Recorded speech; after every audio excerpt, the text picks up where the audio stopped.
ঈদুল আজহার বাকি আর সপ্তাহখানেক, তাই পশু বিক্রির জন্য চলছে হাটের শেষ মুহূর্তের প্রস্তুতি। এর মধ্যে বিক্রেতারা আনতে শুরু করেছেন কোরবানির পশু। দেশের বিভিন্ন প্রান্ত থেকে আসা বিক্রেতারা বলছেন, এবারের ঈদ বাজারে পশুর দাম কিছুটা বাড়তে পারে। আল নোমানের রিপোর্টে বিস্তারিত। ঈদুল আজহা উপলক্ষে রাজধানীর আফতাবনগরে পশুর হাটে চলছে শেষ মুহূর্তের প্রস্তুতি। সপ্তাহ খানেকের এই আয়োজনের জন্য গরু রাখার জায়গা, সুপেয় পানির ব্যবস্থা সহ নানা কর্মযজ্ঞে ব্যস্ত হাট কর্তৃপক্ষ। এরই মধ্যে হাটে আসতে শুরু করেছে নানা জাতের গরু ও ছাগল। পাবনা, চুয়াডাঙ্গা সহ উত্তর দক্ষিণাঞ্চলের ব্যবসায়ীরা পছন্দের গরু নিয়ে আসতে শুরু করেছেন এই হাটে। আমরা মেহেরপুর থেকে আসছি। এখন তো ভাবে তো বোঝা যাচ্ছে বেচা কিনা ভালো হবে।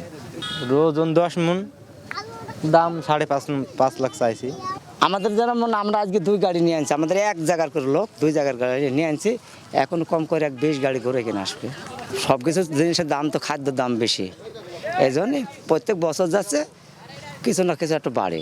আফতাবনগরের হাটের থেকে প্রতি বছরে আমি 400 থেকে 500 গরু আমাদের এই হাটে আসে।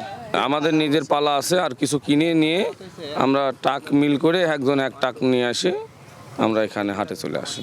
রাজধানীর সবথেকে বড় পশুর হাট গাবতলীতে এরই মধ্যে শুরু হয়েছে পশু বিক্রি। বিক্রেতারা বলছেন, আগামী 2-1 দিনের মধ্যে হাটে বাড়বে ক্রেতা সমাগম। গরু বাজার মোটামুটি আমাদের জন্য ভালোই। এটা কেনা হয়েছে 1,24,000। আমরা আসছি বাড্ডা থেকে। এটা 1,03,000 ওরা দিয়েছে, আমার ভাই 1,13,000 চেয়ে দিয়েছে। হয়তো আপনার 10-11 হলে বেচা কিনা হতো। খরচ বেশি, এবার খরচ তো সব গাড়ি ভাড়াটা মিলিয়ে সবকিছুই খরচ বেশি।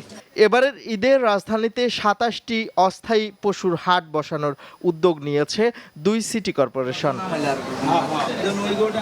আল নোমান, চ্যানেল 9, ঢাকা।